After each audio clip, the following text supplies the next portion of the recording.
in the USA for Ogilvy PR. Okay. Hi everyone on Facebook, it's PR Week podcast time again. The PR Week, it's Steve Barrett here with our weekly guests, and we're very pleased this week to have Michele Anderson with us. Hi Michele, who's taken on a new role at Ogilvy PR. We're going to find out all about that. And we've got Diana Bradley, our superstar consumer senior reporter. How are you doing, Diana? I'm great, thank you. What an intro. Well, you know, no pressure. We have to get our energy levels up. And you're doing the breakfast briefing this week, which I know you enjoy, because it means you get up at stupid o'clock every morning. 3:30. Yeah. Oh. Because my kid wakes up at 6:30, so I have to beat him to the punch. Yeah, or else he'll just be like in the room and He saying, can't "What are help you doing?" with the briefing that much. No, maybe You've next seen time that I'll put him to work. Facebook meme though with the kids coming in when Dad's on the BBC? Yes, that's Yeah. totally. Just do that. It's amazing. Yeah. Like they'll find you. They will find you, and they will it's impossible to work with whenever kids. What did you think of that, by the way? Because that got a bit of controversy about the way the dad handled it. And Did there you was see the mum's thing? Yeah. It was perfect because she was cooking the chicken, It- giving the kid a bottle, That was sending the great. baby out, and still continued Yeah, yeah. lucidly. Whereas he stumbled a little bit and That's pushed right. the kid to the back. Yeah, he put Yeah. his hand in her face, and people were freaking out. But No. But then they did that aftermath. I thought that was very smart, after. actually. Yes. That was really nice, actually, when Yeah. the whole family was interviewed. Yeah, Because there was some, they've been you know, doing- assumptions made, shall we say, which were... They were unkind and They unfair. were unkind, yeah. So I think that was good media relations advice, I think, Oh, to do that little absolutely. follow-up. And I actually think he acquitted himself quite well because there's nothing worse than that sort of a curveball when you're really nervous and you're talking about North Korea, so you've got to have your things Exactly, right. yeah. It's not like he's... So anyway, what curveballs have we got lined up? I Oh don't know. dear. Nothing, hopefully. So yeah, we're going to chat about that and whatever's topical this week. So I am going to start the podcast process. So enjoy, send us your comments on Facebook, questions, etc., and enjoy the show. Hello and welcome to the PR Week. It's PR Week's regular weekly roundup of everything that matters in the worlds of PR and communications. I hope I didn't frighten you too much with the intro there. I'm in fine good spirits this week as we look back on a busy week, and which started at the end of last week with our PR Week Awards. So big week for us, and we've been catching up on that and all the good stuff happening in the industry. We've got a great guest today. We've got Michele Anderson, who's the new leader of the PR function in the US, and he's going to tell us all about the new function at Ogilvy. Hey Michele, how are you? Hi, I'm good, and you? Yeah, good to have you with us. That was a very energetic hello. Well, you know, I'm gonna I have like to to, step up my game. I like to get everyone on the right foot for a fun podcast. Don't I, Diana Bradley, senior reporter, consumer specialist, who's joining us this week in Frank Washcook's absence. How are you, Diana? I'm good, thank you. My heart is slowing down after your intro. Yeah, well, you It's know, scaring me. you have to put up with it every day, don't you, in the newsroom? So I do. yeah, That's how you talk all the time. because we got fun, haven't we? We do. We have We're fun cooking on gas. by the Good to ton, have that. and we cook on gas. Yes, that's for sure. So we'll talk to Michele. We'll find out about Ogilvy, the new setup over there, and how that's going to play out moving forwards. And we'll also talk about some sad news actually in the industry. A real PR legend, Gershon Kext, sadly passed away last week. So we'll reflect on his career. We'll talk about the PR Week Awards, which I mentioned was a great evening and some fantastic work actually. One of the best crops of work I can remember, which bodes well for the industry. And we'll talk about YouTube and brands pulling their advertising actually from YouTube in the wake of inappropriate advertising featuring alongside content or ads featuring in the wrong place. So we'll talk about that, and that's a topical issue as well with the fake news thing and Facebook, etc. And Diana's got a bunch of people stories to catch us up on. But let's start with you, Michele. Mm-hmm.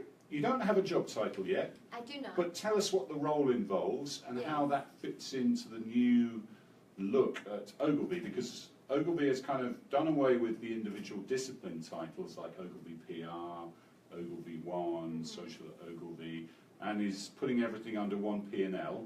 Right. And you're going to be leading the PR part of that in the Yes. US. So tell us all about it. Sure. Sounds fun. Sounds exciting. It's actually nice not to have a title, to be honest. I think it's in the works right now, and I think it's part of what we've been going through at Ogilvy is doing this together. And you know, John laid out a very ambitious. That's John Seifert. Seifert. Yes, our global CEO. He laid out a very ambitious and adventurous journey for all of us to go on, and one that I deeply believe in myself. I think my early career started in South Africa. I grew an agency, the largest on the continent, out of the passages of an advertising agency. So my start in PR was in an integrated environment, and I really saw how that worked and the value of the sum of the parts. And then I went into another big agency in America that was mostly PR focused, honed my skills a little bit more, and then landed up at Ogilvy, and I felt like I had come home. You know, I started my career in integration, ended my career in a space that was starting to explore that. And I think because of the clients that Ogilvy has, because of the convergence within the industry, because of the transformation that's happening, more and more we're getting integrated briefs, more and more we're getting clients coming to us, one with challenges on their side with changing structures. You know, the CCO reports to the CMO, or the CCO has become the CMO, you know. There's a lot of change on the client side, and what has been consistent is that the clients want solutions to their marketing problems. And with fragmentation and with convergence, it's become a very difficult minefield for them to navigate. So John's vision is to pull the sum of the parts together into one Ogilvy, but at the same time recognizing that the individual parts have to be strong for the whole to succeed. So he's given me very, very strict instructions in the US to really double down on PR, to come to the table, to pull up a chair at the table. And in the past, frankly, it's sometimes difficult to get into the right conversations. By removing P&Ls and removing structures that existed before, you are automatically at that table. You know, my fellow leaders now within Ogilvy USA are Mark Himmelsbach, who sits on content and social. There's Adam Tucker, who heads up the brand enterprise piece. We are sitting as leaders of the USA team talking about client problems and talking about how we intersect. And I think that's what clients are looking for. Yeah, we've written a lot about that, about more holding company briefs, about more integration, about the big idea being important and the client not really worrying so much about where it comes from. They just want the best idea. And I guess if there is one agency that should really be set up to do that, it should be Ogilvy, shouldn't it? Because you've got under one brand, under Ogilvy in some form, you have all those constituent parts. And it sounded like it had got a little bit unwieldy. There was talk of turning up with 18 different business cards in a room and that sort of thing. And the clients were saying, you know, actually we want just one coordinated, integrated service. Yeah, and in fact, the real world has caught up with us. You know, we're transforming internally, but we're currently working on business that is operating in that way. And the wonderful thing that I'm learning is that some of the PR people are leading these integrated pieces of work. So the team might be a collaboration from all of those domains, but the leadership doesn't necessarily always have to come from the advertising space. It depends on what the challenge is, what the brief is, and who's best suited to do that. And in my experience coming out of South Africa, which is a highly diverse culture, working in an integrated way, that's another thing I want to see of is more diversity coming into the agency, but having different people with different perspectives brings forth better creative in my mind. Yeah. So where does this leave Stuart Smith's role? Because he was global CEO of Ogilvy PR. Right. He's now got a role on the transition, because this isn't going to happen overnight. Obviously, it's going to take 12 months across the company. Where does that leave his role and his involvement in the PR business? Yeah, so he's working very closely with John Seifert on the transition globally. So he'll work with Michael Froelich in EMEA, and he'll work with Scott Kronig out in APAC and myself in the US. So pulling us together, making sure that whatever I'm doing in USA, which is Ogilvy USA, and what Scott and Michael are doing in the rest of the world is coordinated under a banner for the domain, which is really what his role is. And then he's got another job too, which is to go and take care of the West, because our operations on the West Coast and in DC are almost solely PR by operation. So So his task is to also have a look at those operations and say, okay, is it an integrated offering that we want there? Is it something slightly different? So he's looking at that, working with me, and then we'll fold all of that back together again by the end of the year. Gotcha. Does that mean he reports into you? Or Are you taking a dig at some headlines? No, it's Stuart. I think with Ogilvy we all wear different hats. I was explaining to you, I think in one meeting that we had, that I used to report into Stuart, but when I ran Chicago, myself and Jack Rooney worked very closely together. He was the compass point head. So I think the matrix allows for that kind of working cooperation, and Stuart and I will have to be joined at the hip, but my reporting line will be into Ogilvy USA and Lou Avasano. Yeah. And will you continue, you're based in Chicago. Yes. Will you continue to be based there, or will you be moving down to New York? I'm clinging on to my Chicago Roots. my Chicago base. I love Chicago, but I'm finding myself in New York. I've been in New York twice this week. Mm-hmm. I was here last week, so I think that's going to be a trend for me. Okay. Yeah. So we're racking up the air miles. Yes. What do you say to those? Obviously, there's, we've seen things going on at Publicis where they're doing a similar thing. It's a different structure because they've got different brands. You're seeing Havas folding in their constituent parts in different ways. Actually, Richard Edelman wrote a blog today where he was sort of saying the danger in this one. Obviously he is going to say this, but I'll throw it out there as devil's advocate, that PR gets lost in that function and that you become an add-on again, at the end of the process, and that the danger is that PR loses its individual identity because it's going to be part of a bigger mix, where frankly, PR is about 10% of the billings, isn't it? So it's not the biggest constituent part. How do you avoid that happening moving forwards?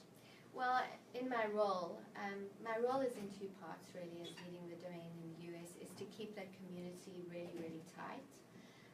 And that means developing our people on the inside. I mean, I honestly believe that Ogilvy is going to become the university of the future for our industry because of the way marketing is moving. I think people in PR or advertising or in analytics are going to join Ogilvy and just get a much broader purview of the world and be able to work in integrated teams, which is the future of marketing. So I think one of my roles is going to be to keep the PR community together and keep that community strong, develop IP and develop tools that are for modern marketing, that don't navel gaze specifically just within the PR industry, but look at where marketing is moving, look at the role influence has to play in collaboration with and in concert with other pieces of the marketing mix, and then arm our people within that domain to make an impact in their integrated teams.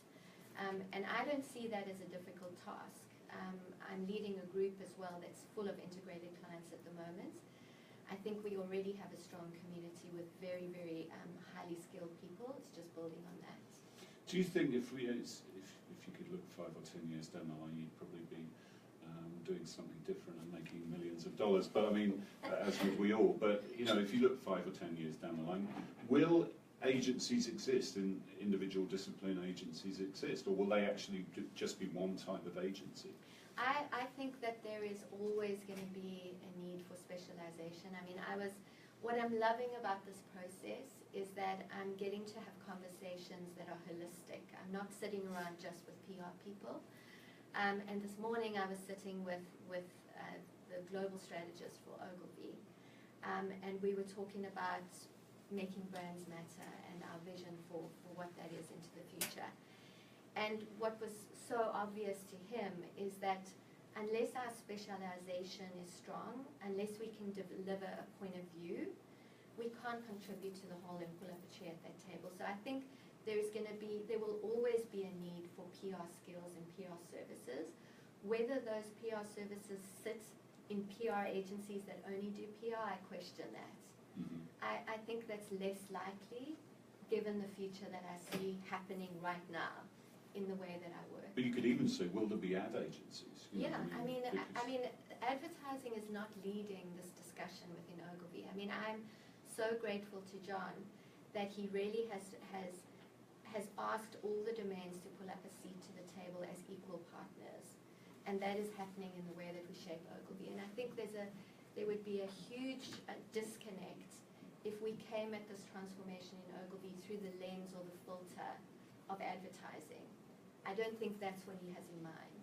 I think it's the collection of all of those pieces together that makes and you're quite right. You know, the way content is going, the way media channels are evolving, we know what's happening with TV and broadcast. Who knows what agencies are going to be called in the future? Yeah, for sure. Diana, you see a lot of this because you cover consumer on a full-time basis. Is that something, a trend you're seeing as well, and the type of work that you're covering, I suppose, and the type of stories that you're doing is changing as well, isn't it? Yeah, I don't know. I don't really have much more to add on that particular topic. I think you guys have covered it. Exhausted that? Pretty Or passionate. exhausted Sorry, you? my brain is kind of not working correctly today. I'm trying to think of I mean, do you talk to more marketing, chief marketing officers than CCOs when you're doing your stories now, or you know, how does I that think work? it's still a mix. I don't think it's one is more than the other. I've noticed a lot of companies don't have CMOs. That's another thing I've noticed. Yeah. But it's still, like, on the whole, is pretty.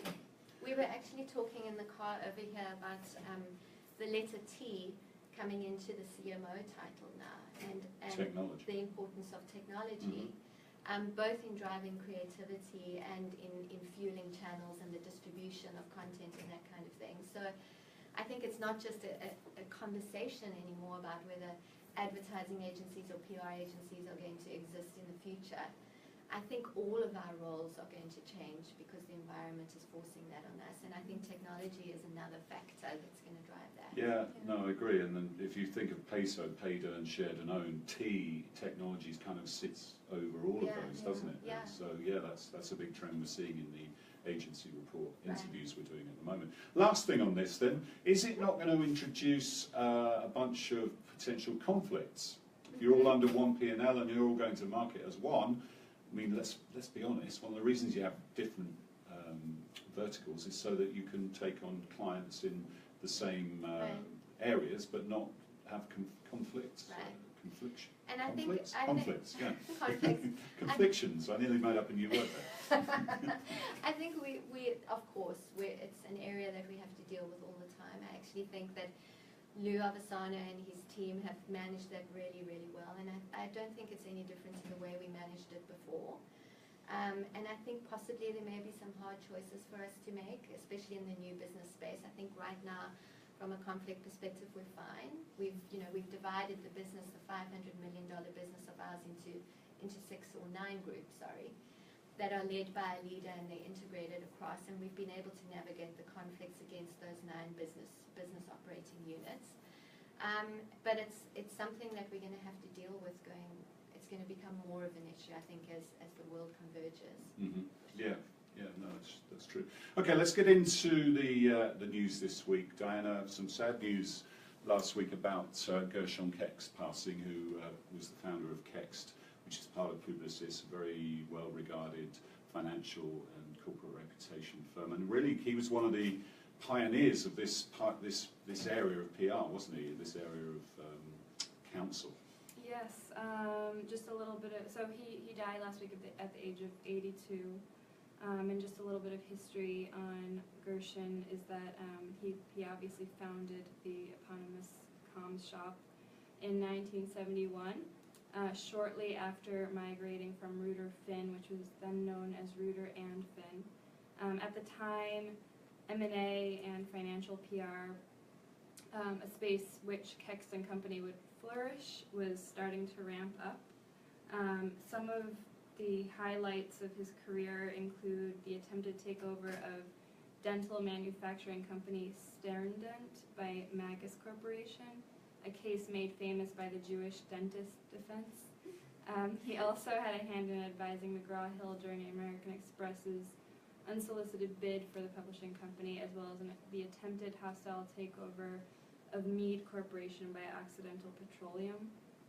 So he was at Kext until 2010 as CEO, and then when he stepped down, he named Lawrence Rand his successor about 2 years after being acquired by Publicis and integrated into MSL Group. He was a real pioneer of that type of work, and I'm interested, Michele, Yeah. where does that type of work fit in? Because that's, and maybe that's not the sort of work that Ogilvy is traditionally specialised in, but Right. there is that is a very distinct sort of heavy lifting, corporate reputation, crisis, financial, investor relations, which is great work, and it adds massive value, especially these days. You could see it more difficult integrating that sort of work into a totally integrated structure. Well, I think, today we were talking about strategy back at the agency, and we were saying that the biggest value that PR brings to the party is our holistic view of the world, where brand marketers focus almost entirely on the consumer. Our world is much bigger than that. So from the inner circle of the CEO, to the board of directors, to the analysts in the financial community, to employees, to consumers, to regulators and government, our circles are very, very large and cover many, many different areas. And one of the important audiences is the financial community, and more, that is intersecting with conversations about the brand, and usually that intersection happens in the space of issue and crisis management. So when we talk about the brand, we're not necessarily talking about ketchup or nappies or, that's all really, really important, but we're talking about the brand as a reputation, we're talking about the brand as a company, we're talking about the brand as the CEO. So there is absolutely merit in all the corporate communication pieces that PR brings in internal comms, issue and crisis management, and in the IR space. I mean, Ogilvy has not been deeply embedded in the investor relations space. We're good at financial communications, but we're not consulting on M&As.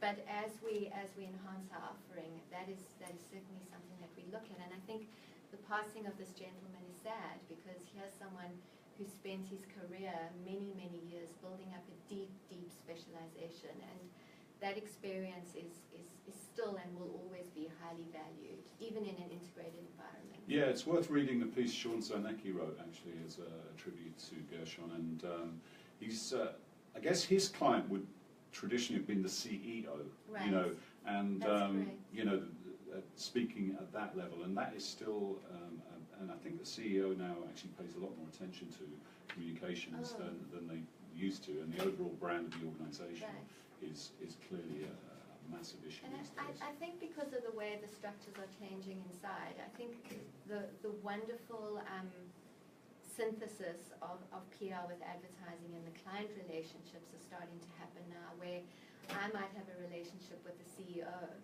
of a large company because of my work in issue and crisis management, or in Speakers Bureau, or some of his new stuff that he's doing.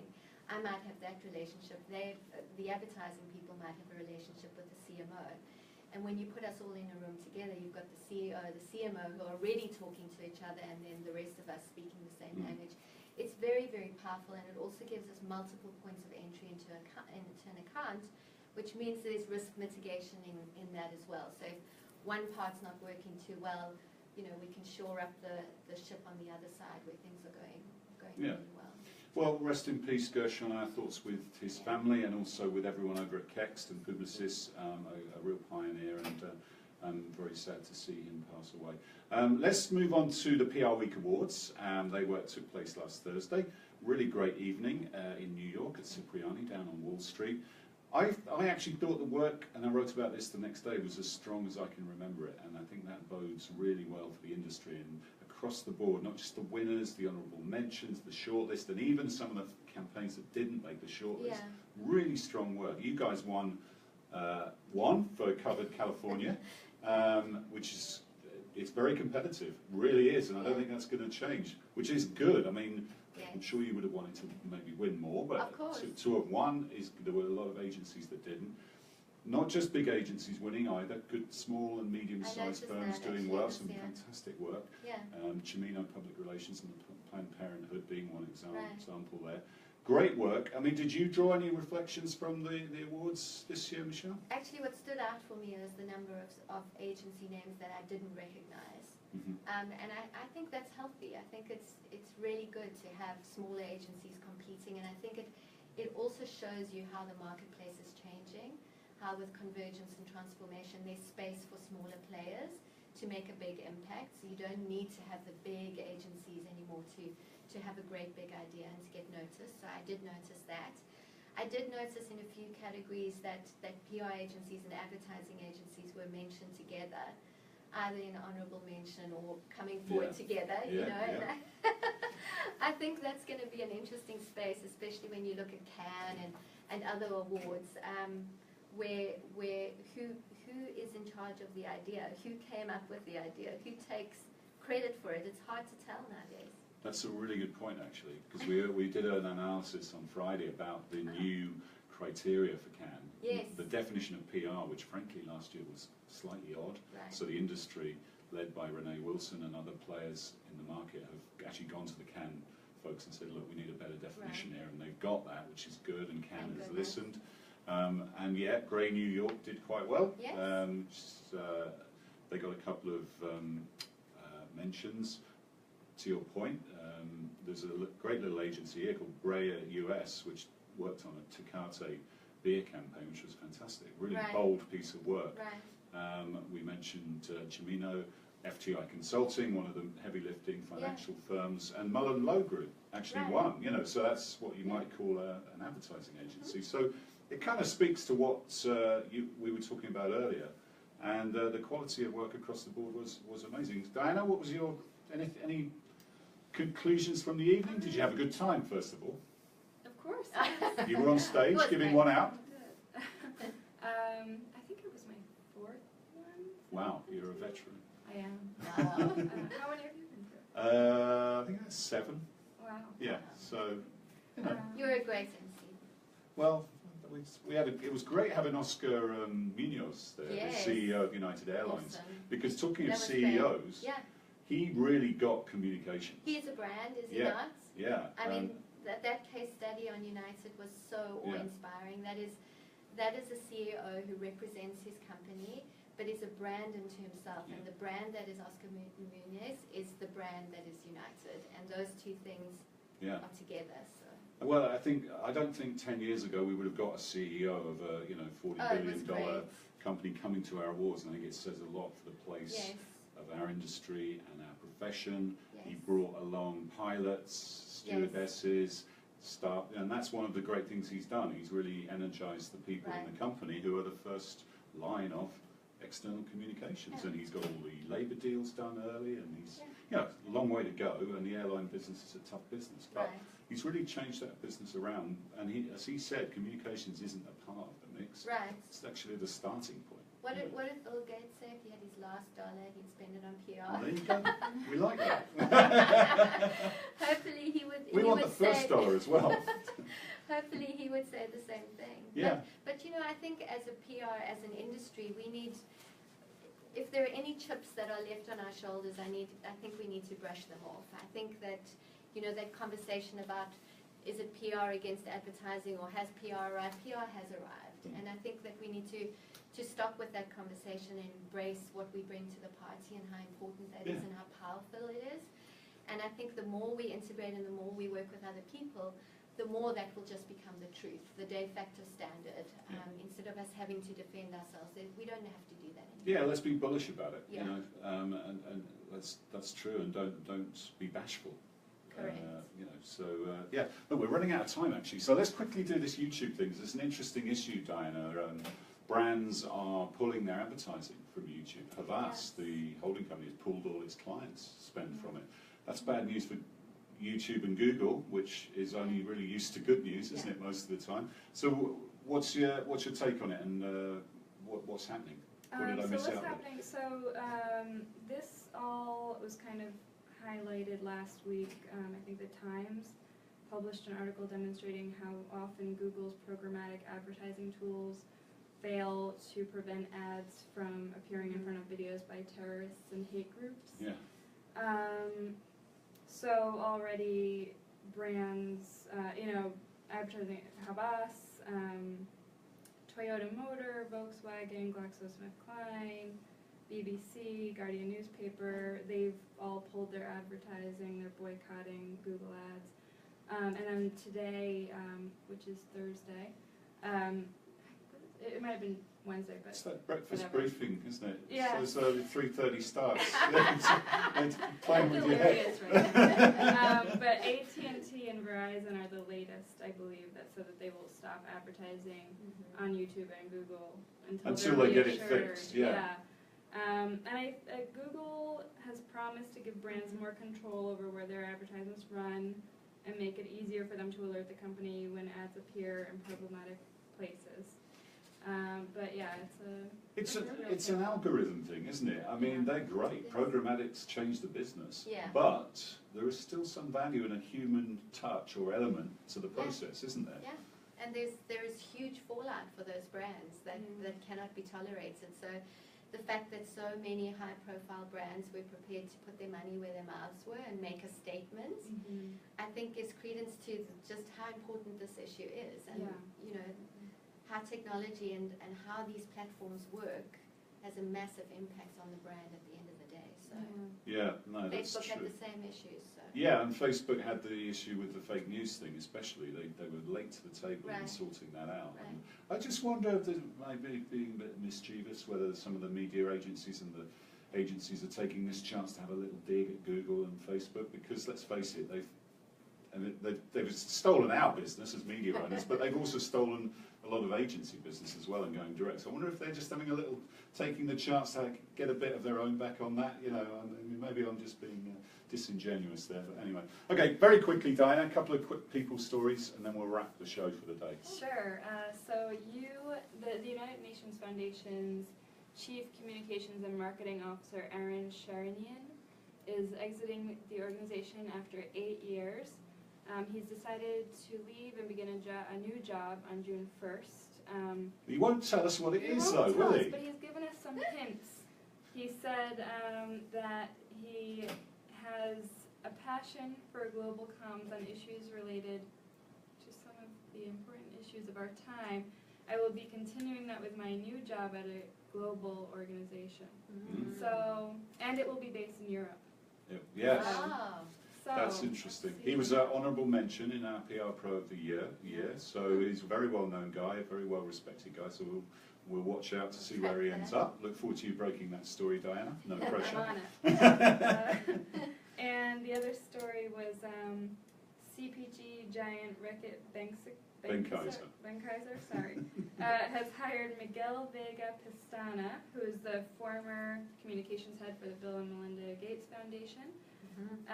Now he'll be SVP of Corporate Communications and External Affairs. So he started in the global role this month. Yeah, he's a really respected guy, Miguel. He was out in Seattle at the Bill and the Gates Foundation, and he had to move back to the UK, so that's good to see him in a new role and a good hire for them, I think. Yeah, for sure. And his experience, I think, will be very valuable in a corporate role for a CPG company. So Definitely. And he, worked for Unilever for some time. So, and then the other move was Hotwire Group CEO Brendan Craigie. He's resigning to pursue other interests. And the agency has not yet named a successor, but in the interim, Hotwire's global leadership team will lead the business, reporting to Enero Group CEO Matthew Melhuish. Good go name. with it. Mellish. But Mellish. I'm sorry. Craigie was at Hotwire for 16 years. Wow. Yeah, that's He's very, interesting. very young. Yeah, they've merged with Eastwick, didn't they, Yes. recently? So what does that mean, Diana, to pursue other interests? That's another topic for that's another not day, for another podcast. But yeah, okay. Thank you for that, Michele. Thanks for being our thank guest. you. Really It was enjoyed talking to amazing. you. Thank you. Good luck with the new role. Thank you. Interested in following that. But that's all we've got time for. Don't forget our Brand Film Festival, to the point about integration and convergence. That's on May the 4th. In New York City. It's going to be a great event, and our Global Awards are in London on May the 11th, so I hope to see you at one or both of those events. But that's all we got time for. We'll see you next time on the PR Week.